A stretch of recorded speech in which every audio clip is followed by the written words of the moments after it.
sekolah minggu yang terkasih dalam nama Yesus Kristus. Bagaimana kabarnya hari ini? Semoga dalam keadaan sehat ya. Dan apabila ada yang sedang dalam keadaan sakit, kita berdoa semoga lekas sembuh. Hari ini kita akan bersama-sama mendengarkan firman Tuhan.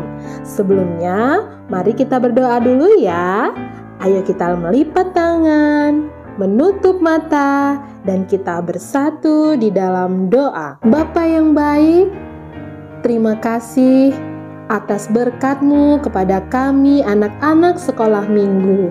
Engkau masih memberikan kami kesehatan hingga pada saat ini kami akan mendengarkan firman Tuhan. Bapa, kiranya berkati hati dan pikiran kami agar kami sungguh-sungguh untuk mendengarkannya. Terima kasih Bapa. Dalam nama Yesus Kristus kami berdoa dan mengucap syukur. Amin. Nah, adik-adik sekolah minggu, mari kita membuka Alkitab dan kita akan membaca firman Tuhan yang tertulis dalam Matius 13 ayatnya yang ke-31 sampai 33. Kita baca bersama-sama ya adik-adik. Perumpamaan tentang biji sesawi dan ragi. Yesus membentangkan suatu perumpamaan lain lagi kepada mereka. Katanya, hal kerajaan sorga itu seumpama biji sesawi yang diambil dan ditaburkan orang di ladangnya. Memang biji itu yang paling kecil dari segala jenis benih, tetapi apabila sudah tumbuh, sesawi itu lebih besar daripada sayuran yang lain, bahkan menjadi pohon, sehingga burung-burung di udara datang bersarang pada cabang-cabangnya. Dan ia menceritakan perumpamaan ini juga kepada mereka. Hal kerajaan sorga itu seumpama ragi yang diambil seorang perempuan dan diadukkan ke dalam tepung terigu 3 sukat sampai kamir seluruhnya. Baiklah adik-adik sekolah minggu, tadi kita sudah mendengarkan firman Tuhan. Nah sekarang kakak akan memberitahukan tema kita pada hari ini adalah kecil tapi bermanfaat. Sudah siap mendengarkan firman Tuhan adik-adik? Dengarkan dengan baik ya. Nah adik-adik, dahulu Tuhan Yesus seringkali memakai perumpamaan untuk mengajar orang banyak. Salah satunya yaitu perumpamaan tentang biji sesawi dan tentang ragi. Tuhan Yesus menggunakan perumpamaan biji sesawi dan ragi untuk menjelaskan hal kerajaan surga. Nah, adik-adik, biji sesawi memang berukuran sangat kecil. Tapi, ketika biji sesawi yang kecil itu bertumbuh menjadi besar, dia menjadi berkat bagi manusia dan hewan di sekitarnya. Demikianlah, kerajaan Allah akan selalu bertumbuh dan menjadi berkat bagi banyak bangsa di dunia. Itulah maksud dari perumpamaan yang pertama, yaitu perumpamaan tentang biji sesawi. Sedangkan perumpamaan yang kedua adalah perumpamaan tentang ragi. Nah, adik-adik sudah tahu belum ragi itu apa? Atau sudah pernah melihat bentuknya bagaimana? Nah, seperti ini adik-adik. Ini adalah sebuah ragi. Ukurannya sangat kecil kan adik-adik? Tapi walaupun ukurannya sangat kecil, manfaatnya sangat besar. Ayo, siapa nih adik-adik yang suka makan donat? Atau suka makan pizza? Atau suka makan roti?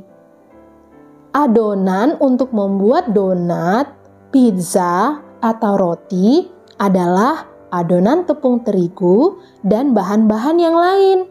Salah satu bahan yang harus ada dalam adonan adalah ragi. Ragi yang berwarna putih dan kecil. Adonan yang diberi ragi akan menghasilkan roti atau pizza yang sangat lembut dan lezat. Tapi sebaliknya, kalau tidak diberi ragi, dia tidak akan mengembang dan tidak enak untuk dimakan. Nah, adik-adik, melalui kedua perumpamaan tadi, Tuhan Yesus mau mengajarkan kepada kita bahwa kerajaan Allah di bumi dimulai dari hal kecil dan sederhana, tapi kemudian bertumbuh atau berproses menjadi berkat bagi banyak orang di seluruh dunia. Adik-adik sekolah minggu, bagaimana nih? Masih semangat kan mendengarkan firman Tuhan? Ada yang tahu tidak arti pepatah kecil-kecil cabai rawit? Nah, artinya kecil-kecil cabai rawit itu adalah kecil tetapi cerdik, ampuh, berani, bermanfaat, dan lain-lain. Ayo adik-adik, selain ragi dan biji sesawi, masih ada lagi kan benda-benda kecil yang ada di sekitar kita, tapi memiliki manfaat yang sangat besar.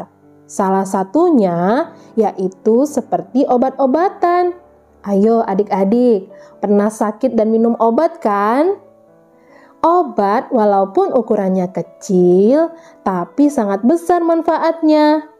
Nah, begitu juga dengan adik-adik semua. Melalui firman ini, anak sekolah minggu diingatkan meskipun masih anak-anak dan masih kecil ukuran tubuhnya, tapi anak sekolah minggu harus bisa menunjukkan manfaat bagi kehidupan orang lain dan kehidupan bersama. Baik itu di tengah-tengah keluarga, teman-teman di sekolah, teman-teman sekolah minggu, ataupun orang-orang yang ada di sekitar kita. Untuk menjadi bermanfaat bagi orang lain, kita tidak harus langsung melakukan hal-hal yang besar, tapi lakukanlah dengan hal-hal yang kecil dahulu. Nah, adik-adik, bagaimana caranya supaya kita menjadi bermanfaat dan menjadi berkat bagi orang lain?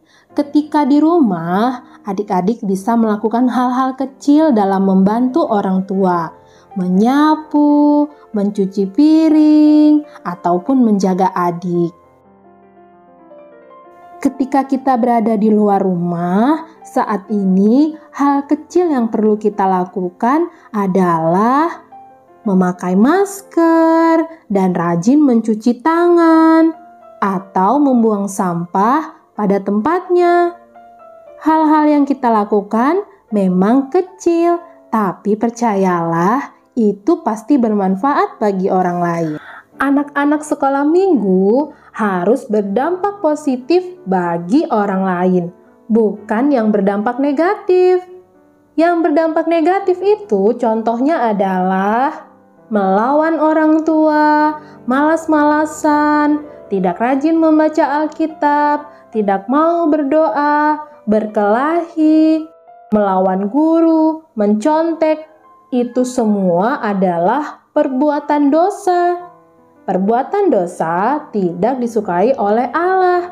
Tidak boleh ya adik-adik. Nah, adik-adik sekolah minggu, sampai di sini dulu ya firman Tuhan pada hari ini. Semoga adik-adik bisa melakukannya. Jangan lupa untuk tetap tekun dan rajin mempelajari firman Tuhan supaya firman Tuhan dapat membentuk adik-adik semua menjadi orang yang penuh berkat, bermanfaat bagi orang lain, yang berdampak positif bukan yang negatif. Amin. Mari kita bersatu di dalam doa. Bapa yang baik, terima kasih untuk firman-Mu yang telah kami dengarkan pada hari ini.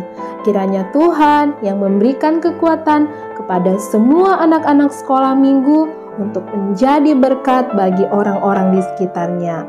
Kami percaya Tuhan Yesus selalu menyertai dimanapun kami berada saat ini. Terima kasih Bapa, hanya di dalam nama Yesus Kristus kami berdoa dan mengucap syukur. Amin.